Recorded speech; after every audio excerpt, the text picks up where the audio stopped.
बिस्मिल्लाहिर्रहमानिर्रहीम बिस्मिल्लाहिर्रहमानिर्रहीम। मैं हूँ राना शकील रहमान, प्रोग्राम अवामी मसाइल के साथ। मेरा आज का टॉपिक है डिजिटल दुनिया के नुकसानात।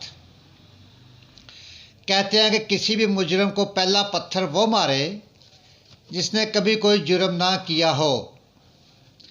हम सब दिन रात दूसरों पर तनकीद करने और अपनी तरफ से इनकी इस्लाह की कोशिश में लगे रहते हैं, लेकिन ख़ुद कितने पानी में हैं ये कभी ध्यान नहीं देते,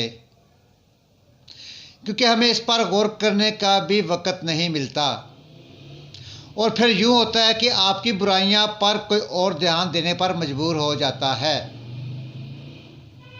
और ऐसा करने के लिए इसे जवाज़ भी दरअसल हम खुद ही फराहम करते हैं। हर ख़ानदान का कोई ना कोई बंदा पाकिस्तान से बाहर सेटल है। कोई सऊदीया, कोई यूएई, कोई यूरोप या अमेरिका में रहाइश पजीर है। वहाँ लोग अपने काम से काम रखते हैं, कोई किसी की तरफ नहीं देखता, किसी के बारे में अंदाज़ा लगाने की कोशिश नहीं करता। तकरीबन हर बंदे के पास फ़ोन होता है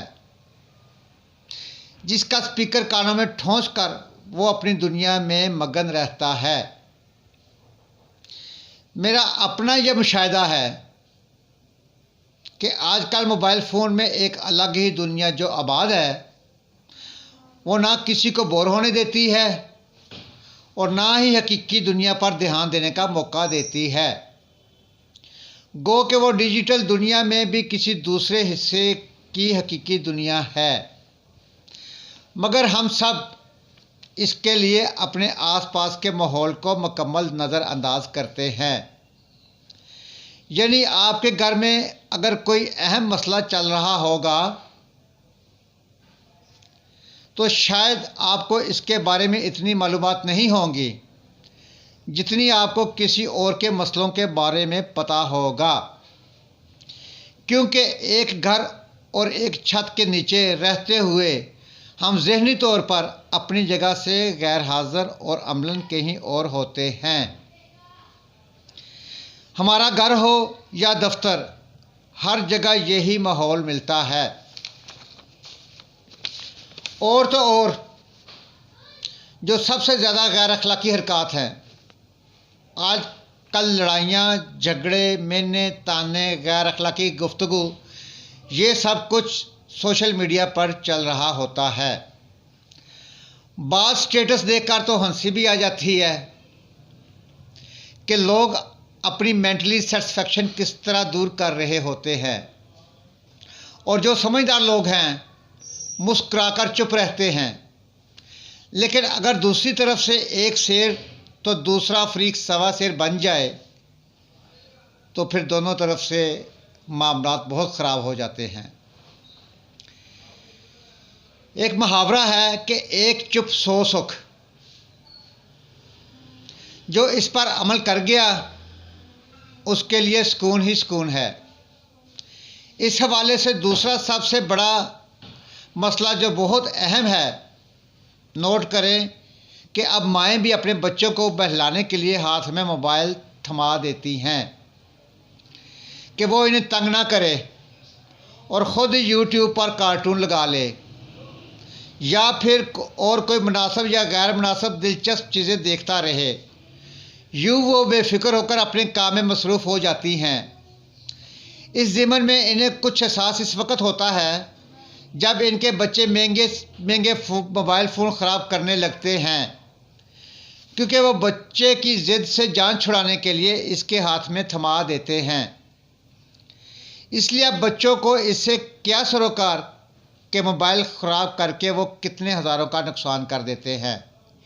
इन्हें तो मोबाइल की लत इन्हीं के बड़ों ने लगाई होती है, बल्कि अब तो सूरत हाल ये है कि 2-2 साल के बच्चे भी बड़े बहन भाइयों को देखा देखी ये ज़िद करते हैं कि इनके हाथ में ये स्मार्टफोन दे दिया जाए। शुरुआत में तो माओं को और दीगर अहले खाना को भी बहुत फ़ख्र महसूस होता है कि हमारा कमसिन बच्चा कितनी महारत से ये टच फ़ोन इस्तेमाल कर रहा है। लेकिन कुछ वक़्त के बाद जब यही आदत एक नशे की तरह बन जाती है तो आपका अपना ही मोबाइल फ़ोन इस्तेमाल करने के लिए बच्चों की मिन्नतें करनी पड़ती हैं। यानी जो चीज़ बच्चे को बहलाने के लिए दी गई वो इसके बिना बहलने से इनकारी हो जाता है। तकरीबन हर घर में बच्चे आजकल यही करते नज़र आते हैं। व्हाट्सएप से लेकर टिकटॉक और फिर आगे यूट्यूब तक।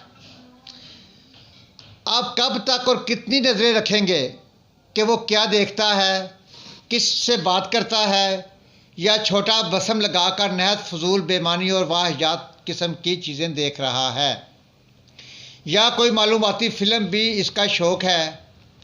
ऐसे बच्चों की तादाद यकीनन बहुत कम है जो इस ज़रिए से वाकई कुछ हासिल भी करते हैं। कोई नया सॉफ्टवेयर या किसी नई ज़बान पर अबूर हासिल करने की कोशिश, अपने मुस्तकबिल के लिए सोचते और इसे समझने के लिए इंटरनेट का सहारा लेते हैं। हर सरगर्मी को सोशल मीडिया की जीनत बनाना, कोई खुशी, कोई गम, कोई भी छोटे बड़े वाक़या से अपनों और गैरों को आगाह रखना एक हद तक तो ठीक है, लेकिन एक वक्त पर यह अमल दूसरों को एहसास कमतरी में डाल सकता है कि जो कुछ आपके दोस्त के पास है वो आपके पास क्यों नहीं। अच्छी मालूमात और ख्यालात दूसरों तक बांटना, मुस्बत गुफ्तगू करना एक अच्छा पहलू ज़रूर है। यहाँ पर यह बात समझना बहुत अहम है। तलाक का रुझान, नाजायज़ रिश्ते, ख़ुदकुशियाँ, दुश्मनियाँ, धोखाधड़ी या बच्चियाँ ससुराल में रहकर अपने ससुराल की कमज़ोरियाँ और ख़ामियाँ माँ बाप बहन भाइयों के साथ शेयर करना इंतहाई नुकसानदेह और ख़तरनाक है। ज़्यादती के वाक़या देखकर बच्चों की ज़हनी सोच उम्र से ज़्यादा बड़ी हो चुकी है। हम सही और गलत का फ़ैसला करने में इंसाफ करने से कासर हो चुके हैं। ये वो बुराइयां हैं जो हम अब महसूस भी नहीं कर पाते। इन जैसे बेतहाशा मसाइल सिर्फ इंटरनेट और सोशल मीडिया की वजह से जन्म ले रहे हैं। शायद आने वाले वक्त में इन मसाइल में इजाफा हो। मेरे नाज़रीन, यहाँ पर ज़रा गौर कीजिएगा कि इनके हल और सदेबाब के बारे में सोचना चाहिए। अगरचे सोशल मीडिया पर की जाने वाली हर सरगर्मी गलत और गुनाह के ज़ुमरे में नहीं आती, हम सब इसका हिस्सा हैं। अपने अपने शौक़ के मुताबिक हम इसका इस्तेमाल भी करते हैं। टिकटॉक, यूट्यूब, इंस्टाग्राम और ना जाने कौन कौन सी सोशल मीडिया एप्लीकेशन हम इस्तेमाल करते हैं। ये अब ज़रूरत भी बन चुकी है। नोट कीजिएगा, यहाँ पर तमाम ख़वातीन खाना को बच्चों के लिए कम अज़ कम हदूद का तयन करना बहुत ज़रूरी है। और बच्चों के लिए लाजम है कि जो अभी माशरे में रहने का ढंग सीख रहे हैं और इनकी बुनियाद जैसी बनेगी तो इमारत भी वैसी ही तामीर होगी। मैं ये दोबारा रिपीट कर रहा हूँ कि जो अभी माशरे में रहने का ढंग सीख रहे हैं, इनकी बुनियाद जैसी बनेगी तो इमारत भी वैसी ही तामीर होगी। इस बात पर ज़रा ख़ास ख्याल रखिएगा मेरे प्यारे नाज़रीन। बड़ी उम्र के लोग इस बात का किस कदर एहसास रखते हैं कि सोशल मीडिया के ज़रिए मिलने वाली दाद व तहसीन या सलाम दुआ हकीकी दुनिया में कम ही अहमियत रखती है, लेकिन बच्चों का जहन इन तजर्बात से ना आशना और इन एहसासात से बहुत पीछे होता है, इसलिए वो इस पर बहुत ज़्यादा इंसार करने लगते हैं। हर चीज़ इनकी नफ्सियात और शख्सियात की तामीर में रुकावट होती है। बच्चों पर मेहनत करनी पड़ती है। एक मोबाइल खिलौने के नाम पर हाथ में देने वाले वालिदैन कुछ वक़्त बाद सर पर हाथ रख कर बैठे होते हैं कि ये हम क्या कर बैठे हैं। बच्चों को वक़्त की ज़रूरत होती है। इनके साथ बैठकर गुफ्तगू करें, कुछ नई बातें बताएं, अपने बचपन के किस्से सुनाएं, अपने खेल इनके साथ खेलें, इन्हें इस नज़र से दुनिया दिखाएं जिस नज़र से आप देखना चाहते हैं। ये ज़िम्मेदारी घर वालों की ही है, वरना किसी और को आपकी औलाद की बेहतरी में कोई दिलचस्पी नहीं होगी।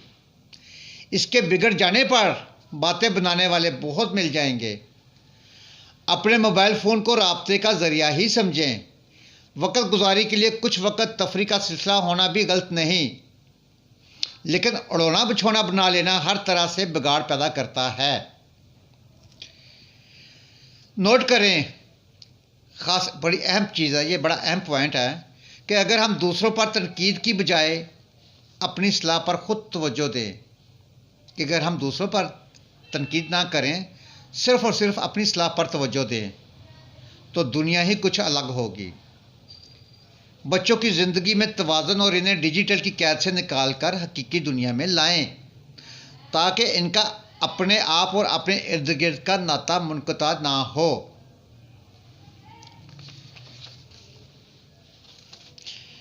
अपने नाज़रीन के लिए आज का एक बहुत खूबसूरत मैसेज है। एक फैमिली ने एक नया घर ख़रीदा, इसमें फलों का एक बगीचा भी लगा हुआ था। उनके पड़ोस का घर जो था वो काफ़ी पुराना हो चुका था और वहाँ पर एक बड़ी फैमिली रहायश पजीर थी। कुछ दिन बाद नई फैमिली ने देखा कि एक कचरे से भरी हुई बाल्टी उनके घर के आगे रखी हुई है। उस फैमिली को पता लग गया कि ये पड़ोसियों की हरकत है। नई फैमिली ने बाल्टी लेकर एक नई बाल्टी ली और अपने बगीचे से ताज़ा फल तोड़कर पड़ोसी के घर गए और दरवाजे पर बेल दी। उन लोगों ने जब दरवाजे के अंदर से झांक कर देखा तो साथ वाला पड़ोसी खड़ा नज़र आया। उन्होंने समझा कि शायद ये हमारे साथ झगड़ा करने आया है। वो आपस में सलाह मशवरा करने लगे कि अब इनके साथ कैसे निपटना है और इसे खूब बुरा भला कैसे बोलेंगे और खूब सुनाएंगे। ये सब कुछ सोचते हुए उन्होंने जब दरवाज़ा खोला तो सामने ताज़ा फलों से भरी हुई टोकरी पड़ी थी और चेहरे पर मुस्कुराहट लिए हुए पड़ोसी ने सीने पर हाथ रखकर इन्हें सलाम पेश किया। पड़ोसी ने कहा, गौर कीजिएगा, पड़ोसी ने कहा, जो मेरे पास है वो मैं आपके पास ले आया हूँ। नोट दोस्तों, जिसके पास जो होगा वही दूसरे को देगा। ज़रा सोचिए कि आपके पास दूसरे को देने के लिए क्या है। दाग तेरे दामन के धुले ना धुले, नेकी तेरी कहीं धुले ना धुले। दाग तेरे दामन के धुले ना धुले, नेकी तेरी कहीं धुले ना धुले। मांग ले गलतियों की माफ़ी खुदा से, क्या पता ये आंख कल खुले ना खुले। मांग ले गलतियों की माफ़ी खुदा से, क्या पता ये आंख कल खुले ना खुले। प्यार बांटो प्यार मिलेगा, खुशी बांटो खुशी मिलेगी। प्यार बांटो प्यार मिलेगा, खुशी बांटो खुशी मिलेगी। ना चादर बड़ी कीजिए ना ख्वाहिशें दफन कीजिए। ना चादर बड़ी कीजिए ना ख्वाहिशें दफन कीजिए। 4 दिन की है ज़िंदगी बस चैन से बसर कीजिए। 4 दिन की है ज़िंदगी बस चैन से बसर कीजिए। ना परेशान किसी को कीजिए ना हैरान किसी को कीजिए। ना परेशान किसी को कीजिए ना हैरान किसी को कीजिए। कोई लाख गलत भी बोले बस मुस्कुरा कर छोड़ दीजिए। कोई लाख गलत भी बोले बस मुस्कुरा कर छोड़ दीजिए। ना रूठा किसी से कीजिए ना झूठा वादा किसी से कीजिए। ना रूठा किसी से कीजिए ना झूठा वादा किसी से कीजिए। कुछ फुर्सत के पल निकालिए, कभी खुद से भी मिला कीजिए। कुछ फुर्सत के पल निकालिए, कभी खुद से भी मिला कीजिए। 4 दिन है ज़िंदगी हंसी खुशी में काट लें। 4 दिन है ज़िंदगी हंसी खुशी में काट लें। मत किसी का दिल दुखा, दर्द सबके बांट ले। मत किसी का दिल दुखा, दर्द सबके बांट ले। कुछ नहीं है साथ जाना एक नेकी के सिवा। कर भला होगा भला, कर भला होगा भला, गांठ मेरी बांध ले। कर भला होगा भला, गांठ मेरी बांध ले। मेरे नाज़रीन, ये था मेरा आज का प्रोग्राम माफ़ीनामा के साथ। मेरे से कोई गलती कोताही हो गई हो तो अपने मेज़बान राना शकील रहमान को माफ़ कर दीजिएगा। प्रोग्राम माफ़ीनामा के साथ इजाज़त चाहता हूँ। अपने घर का, अपने मोहल्ले का, अपने शहर का और अपने खूबसूरत प्यारे पाकिस्तान की सफाई का ख़ास ख्याल रखें। सफाई निसफ़ ईमान है। पाकिस्तान जिंदाबाद, पाइंदाबाद। अल्लाह हाफ़िज़।